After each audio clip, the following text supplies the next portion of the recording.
bonjour à toutes et à tous, bonjour à vous les frères Buffet, bonjour Thierry Messant, vous nous parlez en direct de Damas, où il se passe évidemment beaucoup de choses, même si la campagne électorale en France qui bat son plein, nous l'évoquerons tout à l'heure tous les deux, masque un peu les événements, alors que c'est un sujet qui devrait être abordé, puisque aujourd'hui c'est l'extérieur qui détermine l'intérieur, comme c'est l'Europe qui détermine la politique française à au moins 97%, et nul n'en parle parmi les candidats. Voilà. Alors, quoi de neuf en Syrie, Thierry? Je crois qu'il y a eu plusieurs attentats. À Damas même, il y a 24 heures ou 36 heures, des attentats contre des tribunaux qui ont fait une trentaine de morts. Le mausolée de Zineb, il y a un peu plus de 48 heures, 72 heures, 74 morts. C'est juste à l'extérieur, Zineb étant la petite fille du prophète. C'est donc un lieu extrêmement fréquenté par les pèlerins chiites. Voilà. Alors, globalement, que peut-on dire de la situation? Est-ce une réaction? Je ne vous mange pas votre réponse, mais est-ce une réaction devant la perte de terrain de Daesh et autres sites? Encore que le mausolée de Zineb, c'est soit Fatah el-Sham, c'est-à-dire Al-Nusra, c'est-à-dire les amis de M. Fabius. Ne l'oublions jamais. En fait, tout le monde voit bien qu'on se dirige vers une possible paix dans les semaines à venir ici. Et évidemment, comme toujours, à la fin d'une guerre, c'est le moment où les crimes les plus terribles sont commis. Donc là, les djihadistes ont attaqué des tribunaux, des mausolées, tout ça, mais je ne pense pas que ça signifie que la guerre va repartir. Je pense au contraire que ça signifie que la guerre est en train de se terminer et que chacun essaye d'obtenir quelque chose avant la fin de cette guerre. C'est de la même manière que je lis l'incursion israélienne la nuit dernière. Oui, une grosse incursion. Il y aurait eu plusieurs cibles visées par l'aviation israélienne. Les Syriens revendiquent un avion abattu, ce qui est démenti par Tel Aviv. 3 missiles auraient été tirés contre le territoire israélien. Un aurait été intercepté en vol par les fameux missiles patriotes, et 2 autres auraient touché le sol, mais dans les champs de betteraves. Donc on voit qu'il y a, au fond, une sorte, vous êtes en train de nous dire, une sorte de spasme, alors que la paix se négocie au Kazakhstan, à Astana. En fait, ce qui se négocie à Astana, c'est pas du tout la paix, hein, c'est autre chose qu'on négocie là-bas. Mais les Israéliens sont persuadés que la paix est proche. C'est la raison pour laquelle Benjamin Netanyahou est allé à Moscou l'autre jour et il a expliqué aux Russes que lui, il acceptait l'idée de la paix à la condition d'avoir la garantie que les Iraniens n'obtiendraient pas de base militaire au sud de Damas. Bon, et apparemment, les Russes ont plutôt mal pris cette demande israélienne dans la mesure où ils considèrent que c'est pas de leur ressort. Donc les Israéliens ont mené plusieurs attaques la nuit dernière et pour la première fois depuis longtemps, l'armée syrienne leur a répondu. Alors elle leur a répondu apparemment sans utiliser des missiles dernier cri qu'elle vient de recevoir du côté russe, mais des missiles plus conventionnels. Enfin, plus conventionnels. Oui, ce ne sont pas les S-300, et encore moins les S-400. Non. Surtout pas les S-300 qui auraient abattu à tout coup les appareils israéliens. Donc on peut considérer que ce sont des coups de semonce. Voilà. Alors que les Israéliens nient avoir perdu un avion, ça c'est tout à fait normal. Hein. Toujours l'armée israélienne nie avoir des pertes, même quand tout le monde les voit, qu'il y a énormément de témoins. Donc ça ne veut rien dire ce démenti. Pour savoir vraiment ce qui s'est passé, il faudra attendre plusieurs jours. Et à mon avis, il faudra attendre que le Hezbollah ne communique sur ce sujet. Parce que c'est par le Hezbollah, en fait, de manière circulaire, qu'on apprendra plus précisément ce qui s'est passé. Oui, enfin le Hezbollah, c'est l'épine dans le pied israélien. Et on sait que ces attaques sur le territoire syrien visent en fait des dépôts d'armes ou de la logistique du Hezbollah. Non. Non. Chaque fois, les Israéliens disent qu'ils attaquent des objectifs du Hezbollah, mais ça, c'est comme dénier avoir eu des pertes. C'est un langage automatique qui leur permet de justifier leur attaque sans tomber sous le coup du droit international, parce qu'ils sont par ailleurs en guerre contre le Hezbollah. Donc, quand ils attaquent une caserne syrienne, ils disent qu'ils attaquent le Hezbollah, mais c'est uniquement une rhétorique pour se défendre au plan juridique. Alors, je retiens que de cette flambée de violence, que ce soit l'attaque israélienne de la nuit passée, que ce soit ces attentats avec de véritables tueries, avec des morts multiples, ne sont pas un signe négatif en soi et que l'on s'achemine vers une évolution. Alors, cette évolution est-elle liée aussi à la prise de Mossoul en Irak, alors que l'on a l'impression que l'avancée des troupes coalisées, notamment il y a plus de 5000 Américains qui combattent, il faut le savoir, à Mossoul, qu'il y a des forces de l'OTAN, il y a des Français, toutes sortes, des Hollandais, toutes sortes de gens. Alors que cette offensive a l'air de marquer le pas et ne va pas aussi vite qu'on eût pu l'espérer. Oui. Alors, en fait, pour le moment, sur le terrain, il y a une confusion générale, que ce soit en Irak ou en Syrie. Mais il est évident que derrière cette confusion générale, il y a eu un accord entre le Kremlin et la Maison-Blanche. Et autant qu'on puisse comprendre, qu'on puisse interpréter les événements, actuellement, l'armée des États-Unis a modifié sa stratégie à Mossoul, en Irak, et pour la deuxième fois, elle combat réellement les djihadistes. Donc, elle a coupé les routes qui permettaient alors aux djihadistes de circuler. Donc ça, c'est très nouveau, parce qu'au début de la bataille de Mossoul, l'armée des États-Unis maintenait une route ouverte, et l'objectif de l'armée, c'était uniquement de déplacer Daesh, pas de le combattre.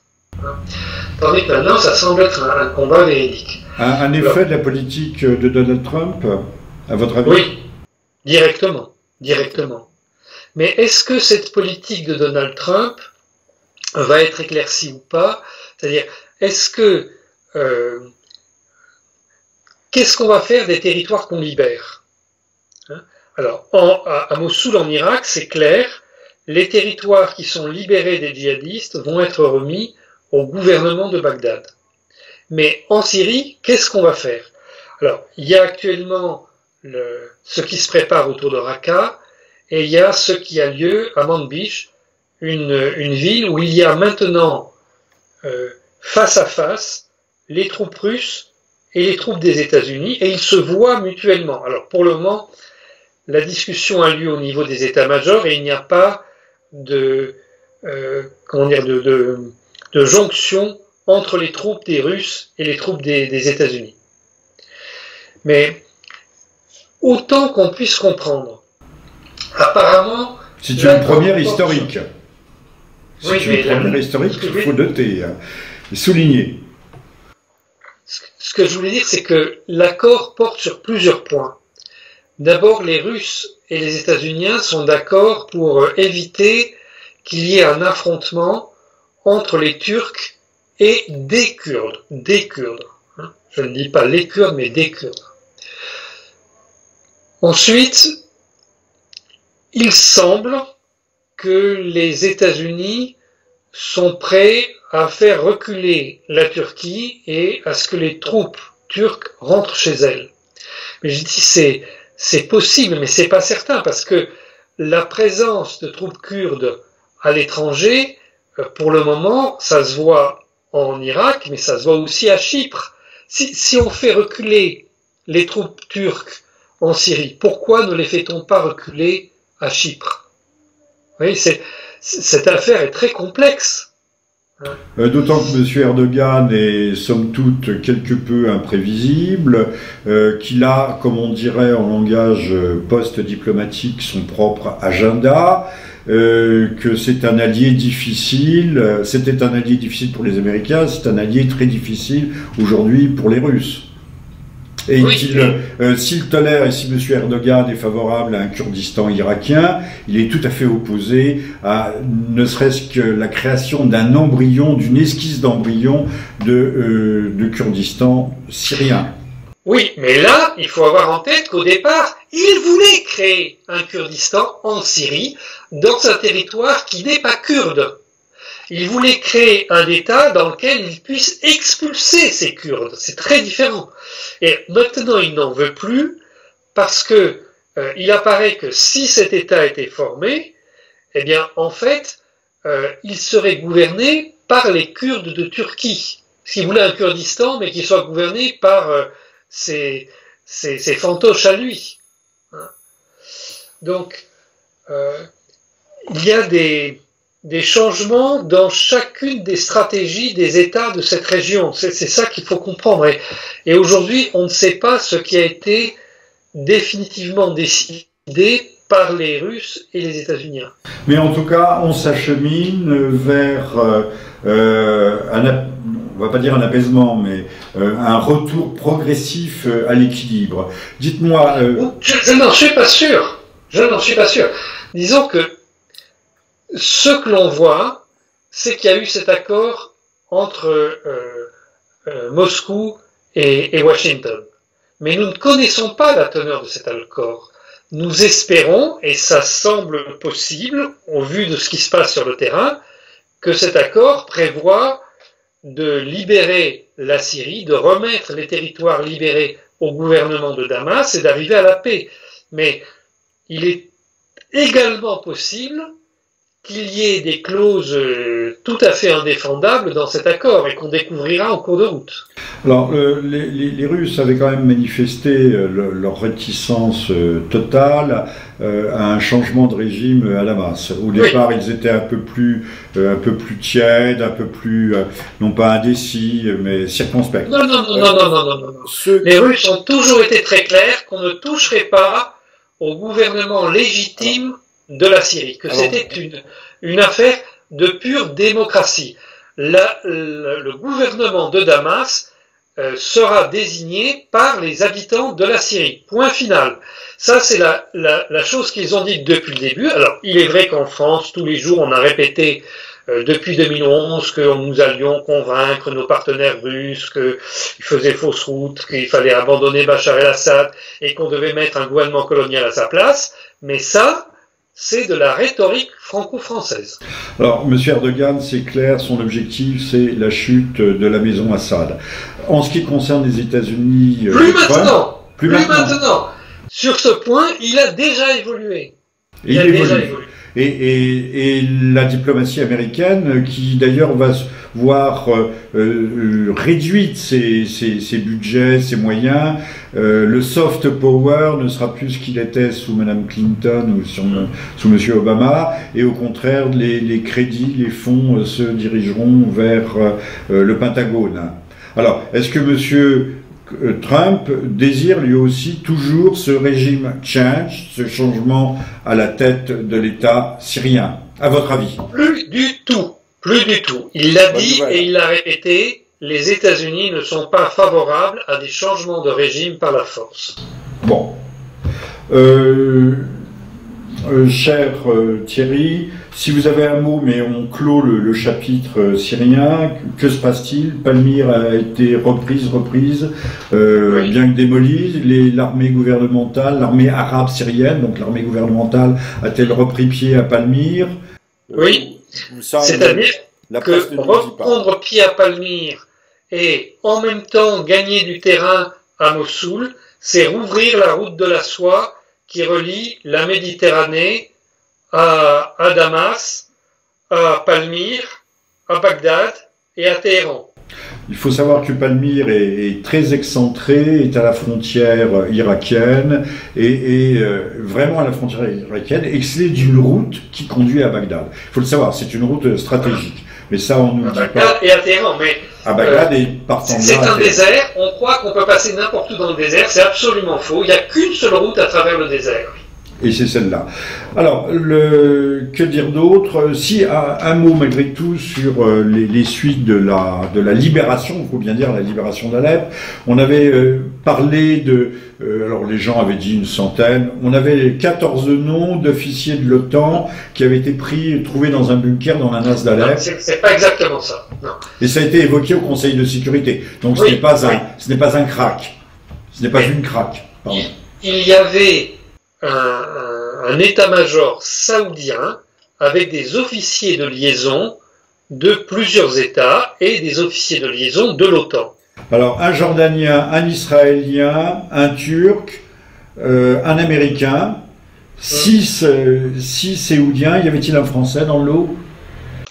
Officiellement, non. Non. Mais officiellement... Non.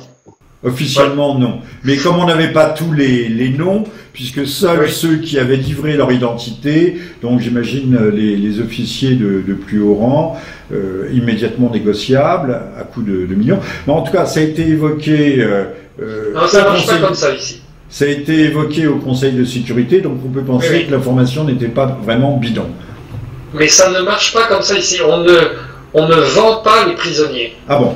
Ce n'est pas comme la France qui avait racheté, je crois que c'était en 1996, qui avait racheté Carlos au gouvernement, pourtant c'était des talibans noirs déjà à l'époque, au gouvernement de Khartoum, au gouvernement soudanais. Oui. Avec des fonds, on avait dit c'est un véritable État. Et donc quand il y a des prisonniers, ils peuvent être échangés contre d'autres prisonniers, ou ils peuvent être restitués à l'occasion d'un accord sur des points particuliers. Mais ça ne se vend pas ici, les gens. Voilà. J'ai évoqué le nom de Carlos parce que son procès se déroule actuellement à propos de l'affaire du fameux drugstore et pour 3 semaines. La presse en a un petit peu évoqué le cas. Donc, bien que les jeunes générations ne soient plus du tout au courant de ce qui s'est passé il y a plus de 40 ans, on reste... il ne faut pas oublier que nous avions publié un livre qui s'appelait l'Islam révolutionnaire, dans lequel Carlos développait assez longuement, c'était en 2003 au moment du conflit irakien, développait assez longuement le passage de la guérilla proprement révolutionnaire, de libération post-coloniale vers une révolution islamiste. Donc le passage était déjà marqué et aujourd'hui nos grands experts semblent le découvrir. Alors Thierry, un mot, nous aimerions nous apprécierions que vous nous donniez un peu votre point de vue de Damas et vue du Levant, du cloaque de la campagne électorale. On peut parler de cloaque puisque tous les partis sont en état d'implosion, empêtrés dans des affaires et que l'on se tire dessus d'une tranchée à l'autre. Oui, alors, bon, d'abord, ce qui me frappe, c'est que dans la campagne électorale française, on parle de tout sauf de la fonction présidentielle. La fonction présidentielle, elle consiste à déterminer la politique étrangère et de défense et à assurer la sécurité de la patrie. Or, on parle de tout, spécialement du travail que devra faire le Premier ministre, dont personne ne sait qui il sera. Alors on dit que le Premier ministre devrait faire telle chose en matière économique, devrait faire telle chose pour les retraites, telle chose pour la sécurité sociale et tout, mais pas un mot sur la fonction présidentielle. La deuxième chose, c'est, oui, il y a beaucoup d'histoires sur des affaires concernant un tel ou un tel. Moi, ce qui me frappe, c'est que nous voyons la justice essayer d'empiéter sur le pouvoir politique. Hein. C'est une vieille histoire en France, puisque sous Louis XIII, Louis XIV, Louis XV, Louis XVI, il y a eu l'affrontement entre ce qu'on appelait le greffe et la couronne. Donc voilà, c'est reparti. À nouveau, des magistrats veulent influer sur l'avenir politique du pays. Je dis ça parce que il y a un candidat qui est poursuivi pour des délits qui n'existent pas en droit français. Ils n'ont jamais été reconnus par aucun tribunal français. Bon. Mais le parquet... Le détournement de fonds publics alors que ce n'étaient pas des fonds publics, par exemple. Ah oui, c'est pas des fonds publics. Ce ne sont pas des fonds publics, donc on ne peut pas les détourner. Mais l'inculpation porte sur ce point précis. Ouais. Alors, que les candidats qui sont poursuivis et commis des délits, c'est tout à fait possible, je n'en sais rien.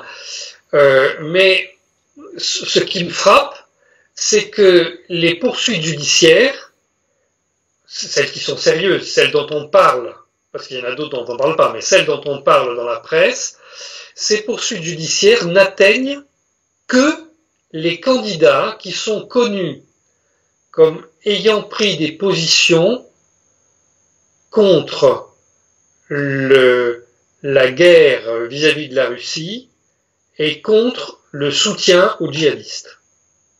Voilà. Donc, on peut me raconter ce qu'on veut sur le fait que ce soit ces affaires judiciaires qui soient rendues publiques, hein, et pas les autres, mais il est clair que le traitement des médias est influencé, à leur insu peut-être, mais que ce traitement des médias est influencé par des enjeux internationaux qui les dépassent complètement. Alors Thierry, vous avez une formule, nous allons l'évoquer en quelques mots. Vous allez sortir un livre, sortir c'est l'expression consacrée, la semaine prochaine, un livre de vaste géopolitique, fait exceptionnel. Ce livre sortira dans une dizaine de pays simultanément. Nous nous donnons rendez-vous vendredi en 8 pour approfondir ce sujet. Toujours est-il que la France est en état d'urgence. Il y a une menace terroriste et j'ai relevé cette phrase de vous, disant que plus on semble combattre le terrorisme, plus on le combat ou plus on semble le combattre, et plus en fait il s'étend. Alors, dès lors que Daesh connaîtrait une régression significative en Irak et au pays de Cham, pensez-vous que ce terrorisme, on va avoir une sorte de reflux et que le terrorisme va se reporter sur l'Ouest européen? Non, pas du tout. Soit on décide de continuer à utiliser l'arme du terrorisme, parce que c'est une arme, soit on décide d'arrêter avec ça. Mais il n'y aura pas un déplacement du terrorisme d'une région vers une autre. Soit on arrête, soit on l'étend, ce qu'on est en train de voir aujourd'hui. Hein. On a un terrorisme généralisé au Moyen-Orient élargi, avec la destruction d'États par ces groupes terroristes, et on voit une extension de ce phénomène vers l'Europe, à travers l'afflux de réfugiés et l'organisation d'attentats en Europe. Alors soit on développe ça, et on met le désordre, le chaos aussi en Europe, soit on arrête la totalité des choses. Alors Thierry, qui manie cette arme du terrorisme? C'est le sujet de mon livre. C'est ce que j'explique, c'est que il y a un groupe aux États-Unis qui comprend ce qu'on appelle le gouvernement de continuité aux États-Unis. C'est prévu par les textes aux États-Unis. Ce qu'on appelle ce gouvernement de continuité, qu'il s'appuie sur des organisations internationales où il a placé des membres à lui. Il s'appuie sur certaines transnationales, des sociétés commerciales qui ont des pouvoirs particuliers. Et désormais, il s'appuie aussi sur des personnalités politiques en Europe, que ce groupe a un agenda particulier, on l'a vu, la destruction de la totalité des États de cette région, ici, et que cet agenda l'amène désormais à gagner en Europe. Et puis en face, il y a un autre pouvoir qui est représenté actuellement par la Maison-Blanche, par la Russie, par l'Iran, par la Syrie, qui sont des États alliés contre ce gouvernement de continuité. Et donc l'affrontement, il est là aujourd'hui. Donc je donne toutes sortes d'explications, de détails, de références qui permettent de comprendre ça. Donc si on ne comprend pas ce qui se passe au plan international, et vraiment aujourd'hui, je ne sais pas comment on pourrait comprendre dans la presse européenne, parce que c'est un tissu de contradictions. Hein. On dit que Al-Qaïda a commis les attentats du 11 septembre, mais en même temps, on dit qu'Al-Qaïda, c'est notre allié ici. Alors il faut savoir, il faut choisir, ça ne peut pas être les deux en même temps. C'est ce que je souligne dans mon livre, Les fiancés. Moi, je vous livre ce que je sais de cet affrontement. ce que je vois, ce que j'ai pu comprendre, non seulement ici en Syrie, mais ce que j'ai pu comprendre en Libye, ce que j'ai pu comprendre en Iran. Et soit on regarde cet affrontement et on se positionne, alors on peut choisir, hein, soit on veut le chaos général et tout, c'est ce que défendent certains, soit on lutte contre ça et on espère rétablir la souveraineté des États et la paix dans le monde. Alors, merci Thierry. Je vais vous donner quand même la parole si vous souhaitez ajouter un mot. Nous nous donnons rendez-vous vendredi en 8. Nous reviendrons sur votre livre et sur ce gouvernement de continuité qui est en fait ce qu'on appelle aussi l'État profond américain, mais qui est tout à fait visible. Et pour ceux qui n'auraient pas compris, les conspirations n'ont pas besoin de se dérouler dans une cave. Elles peuvent avoir lieu tout à fait à ciel ouvert. Open Conspiracy aurait appelé cela H.G. Wells, le romancier visionnaire. Thierry, un dernier mot avant de nous quitter? Non, je vous attends la semaine prochaine. J'espère que vous aurez lu mon livre et qu'on pourra en discuter sur le fond. Nous en parlerons très, très longuement. À bientôt Thierry et merci encore. À très bientôt. Portez-vous bien. Au revoir.